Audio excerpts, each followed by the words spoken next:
guys watch the Grammys last night? We didn't have time. We were traveling. being held up at the border by the Canadians. Yes, thank you. No, yeah. Great. Now you get Darn Canadians. those darn Canadians. No, we love Canada. We were traveling last night, so we couldn't watch the Grammys. Have you ever dreamt of when it comes to your time to be on the Grammys? Yes, actually. I Well, think this- next year. We played Clive Davis's Grammy party this year, though. It was like a pre-party. It's like the event that they do before the Grammys. It's actually kind of considered to be even more popular than the Grammys in a weird way, because like the who's who of music and entertainment is there. But that is your goal, Grammys next year. Well, I mean, it's not like it's not like a goal. I mean, it's not like our we don't think about it really, but it's. I would love when the Grammys come around next year. I would love to win a couple. I think James would too. Yeah. It'd be nice to have some Grammys next to our platinum record in our bathroom. Yeah, I think I'm right by the soap. It's Grammy. Exactly. Yes. Along with being at the Grammys, do you ever, I mean, this is kind of your dream come true right now, but do you ever kind of sit back and still fantasize of what your ultimate goal, what your ultimate dream would be? I think that our dreams are coming true kind of right now, before our very eyes. So I don't know.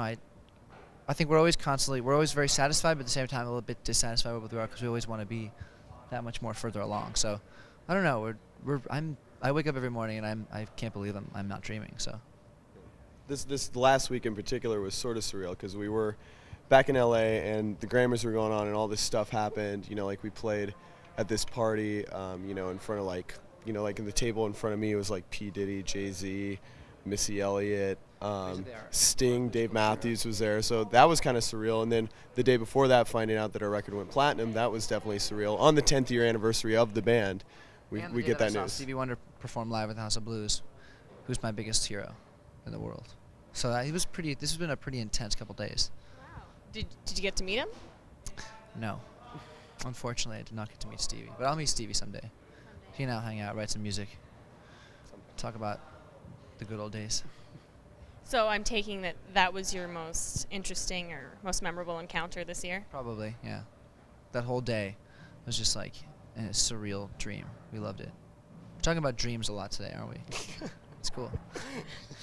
What are the meaning of dreams? No. Dream analysis with Maroon 5. I had some trippy dreams last night. I had a dream that, I don't smoke, but I had a dream that I fell asleep on my parents' bed and I burned a hole into their comforter. Oh, that's and I an was easy one to analyze. Well, yeah, it was really, really easy, but I was really scared about that. A little guilt? Yeah, guilt for my Guilt about your rock and roll lifestyle. rock and roll lifestyle, for sure. Let's stop for 1 sec. Can you hear that? The drums? We'll deal with it. Okay. Hey, Chris. That's not Chris. That's his Mike. You fucking idiot. We just met him. You are so stupid. I can't believe you didn't know. His name's Glad you Mike. caught that on it. Maroon 5 really loves their crew. They don't even know their fucking names. Anyway, back to Stevie, I guess. When were you guys first introduced to R&B? There wasn't like a formal day where all of us. Sorry, do you mind if I put my foot here? No. Okay. There wasn't a day where the definitive day where we decided we were going to be into R&B. I think we just kind of started to open up our minds a little bit to different kinds of music, and that happened when we were about like 19, 20. Just started to broaden our horizons because I think when you're younger you have that kind of punk rock mentality of everything has to be really super cool and like edgy and screw the world. Sorry, I don't know if I can say that in this country. But and I think that we kind of just started to get a bit more liberal in our ideas about music and about everything, about life too. And that helped kind of mold the current sound that we have right now. What's the question you guys get asked the most? Who's Jane? Our record's called Songs About Jane. Sorry, I have to look at the camera. Our record's called Songs About Jane, so naturally that's the first question that people ask. I'm very happy you haven't asked it yet. Thank you. That's good, respective But you journalism. kind of did ask it in an indirect way. That's brilliant reporting. Did you know that I was going to say that? Yeah, I did. Did you really? Of course. You're a genius. I'm struck by your genius. Oh my god. Yeah. Well, anyway, Jane, my ex-girlfriend, she was my muse at the time, and I wrote a lot of these songs about her. So I thought it would be appropriate to name the record that. It made sense. Do you still talk to Jane? That's a pretty big compliment to have a CD named after you. I think it's flattering. We haven't talked in a long time. now I want to sit down with her and just at least have a cup of coffee and talk about how trippy it is, because she probably doesn't care that much. She can be pretty indifferent and aloof, so maybe she's kind of like, yeah, it's cool and whatever. It's kind of weird. That's probably be the extent of our conversation about it. Who knows? I think that would be the highest compliment. To have a whole CD about you. Well, I mean, like, what could be better than that? I was a bit obsessive though back in the day, so I understand about the songwriting. I wrote so many songs about this poor girl, so I don't blame her if she's kind of over it, you know. Well, I find it kind of funny that in your new video, which was the song was in my head all day, I couldn't get it out, but it's about your ex, but yet your new girlfriend's in there. Yes, I've decided to draw a line in the sand. It is quite strange, isn't it? But I'm not gonna talk about my romantic life past Jane. I feel like Jane is like the barrier, and then like past that, like I've decided, especially after all the shit that I went through with all the stuff that I went through in that relationship, and the fact that I made it so high profile as far as presenting it and allowing the world like kind of into my heart and brain, that I was gonna kind of draw the line there and not talk about any sort of like current things, you know, just because it's got to keep something sacred, you know, and private. So. But you put her topless in your video. That's kind of. She's a hot, sexy mama. Fair enough. She's beautiful, you know, and also happened to be my girlfriend. So I think it all kind of worked out. It made the most sense. I wasn't gonna do it because we wanted it to be definitely sexy and risque and racy and cool. So I think I wasn't gonna be that way with somebody else, you know. So it made a lot of sense, and she was gorgeous anyway. You know, it wasn't like she was some horrible old ugly troll. My ex-girlfriend now is dating a video director, so I wonder if we can get that guy to direct our video. Then that would be another sort of like, you know, Jane thing. Yeah, totally. Be really cool. Does it bother you that your personal life has been exposed this much? No, I don't expose my personal life. I just talk about this like, kind of this character that was. I think of it as like that, and it's also I don't discuss my personal life now. You know, so it's all good. I'm totally happy with discussing the past events and the fact I should have known that when I didn't think about it, but when I named the record, I should have known that it was going to be a topic of conversation, and it's totally cool. It's actually helped me. It's very therapeutic. You know, it's not like I go into details like, oh, she really screwed me over. You wouldn't believe this chick. You know, it was not like, it was just, you know, I give vague terms. So you want to get something out of me, don't you? Oh no, I'm happy as well. What's the most frequently asked question? What do they ask you the most? Oh, Jake, you know every word I'm going to say. It's all pre-planned. So this came out about a year and a half ago. Songs about Jane. Yeah. Anything in the works right now? Songs about Chantel? Just kidding. Songs about something else. Definitely not Jane. That's all I know for now. Okay. Songs are going to have a completely new life to them, and they're going to be about different things other than just my relationship with this one person. We've been writing songs, but we're still like another year away from making another record because we're going to be promoting this one for much longer. So we're starting to write, but you know, we've got a while to play these songs again and again and again and again. It's all good though. I love it. I love playing live. Just going up there for soundcheck just now. I was felt so happy to play music for a living. So how do you change it up for yourselves every night to make it more interesting?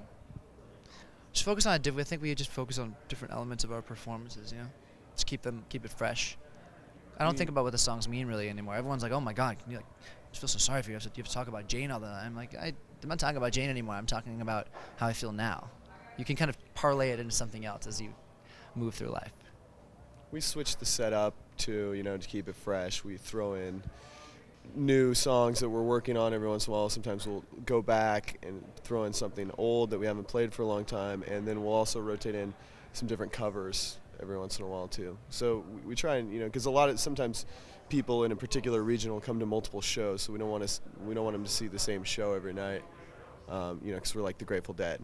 People just follow us all over the world. Not really to that extent, but maybe they'll come to like Los Angeles and San Diego. So we keep it, we switch it up. What are you talking about? Where's my water? Sorry. The water? Okay. I was reading a lot of the articles about you and on your interviews and stuff like that, and a lot of the people that wrote them were surprised that you were white. Do you get that a lot? Yeah, a little bit, yeah. I mean, I think we put a little little flavor into what we do. So I understand people. I mean, that's just I guess the style of singing that I enjoy listening to the most. Like Marvin Gaye and Stevie Wonder and Al Green and everybody. All the soul singers. I love it. I can do that. You can do that. Yeah. But weren't you listening to something like a harder rock before when you started out? We listen to everything as a band. We have really diverse, eclectic tastes, and I grew up listening to completely different stuff that I listen to now, but I listen to all of it, kind of collectively. I grew up listening to the Beatles, and then I got a little older and started listening to, like, we were like the grunge kids in high school. We listened I listened to just all Pearl Jam, Soundgarden, Nirvana, Alice in Chains. God, and just everything. I have little phases of my life, and I've collected up all of them and turned them into what we do now. We allow ourselves to be influenced by everything, So we don't narrow it down at all. We try not to, at least. We have to a little, so people understand where we're coming from, but don't like to narrow it down too much. Good. Just a quick question to end the interview. Valentine's Day is coming up. What's the most romantic thing someone has ever done for you, or that you've done for someone else? Ugh, God. I don't want to talk about love and Valentine's Day right now. I recorded a song. I remember the other day I recorded a song for a girl that I was courting at the time that she had heard me play once, and it wasn't recorded anywhere, and I recorded it for her and gave it to her on Valentine's Day. And then that's really that's what sealed the deal. That's what got me in there. Nice, dude. I'm usually such a romantic. I always have a Valentine. Not this year. No Valentine. It's okay. I'll get over it. I hate Valentine's Day this year. You have to have that year, though, where you really hate Valentine's Day. Because usually I do really romantic things and go out of my way, but not this year. Sometimes you have more than one that you hate. That's true. Yeah. Well, yeah, no, I'm generally a happy, love-filled dude, but this one's gonna be rough. You got your band, man. We're here for I love you guys, but you guys can't give me roses and make love to me or anything. Could. It could. That's a whole other conversation. That's a whole other interview. Okay, anything else you guys want to add, or? God, I think we covered it all. Check out maroon5.com. Check it out. I was gonna say, in all these interviews lately, we've been talking about get out and vote, but we're in Yes. Canada. But so I still vote here too. Well, if you're in Canada, move to the States. There's an important election coming up in the States, so if any of you are visiting from the States, make sure you get down and vote. Yeah, rock the vote, baby. What's the biggest difference between Canada and the States for you? Whether, be a chocolate bar that we don't have, or You guys have Coffee Crunch. Is that what it's called? coffee crisp? Coffee Crisps, yeah. Free healthcare? That's a pretty big difference. Or just a well-adjusted. How about just a well-balanced, well-adjusted, welfare healthcare system? We don't really have that at this point. Not at all. So yeah, you guys got your shit together. I think you guys are a very efficient, well-run country. Yes. We love you, I Canada. feel like you're right. We are. Sure. All right, thanks, guys. Thank you very much.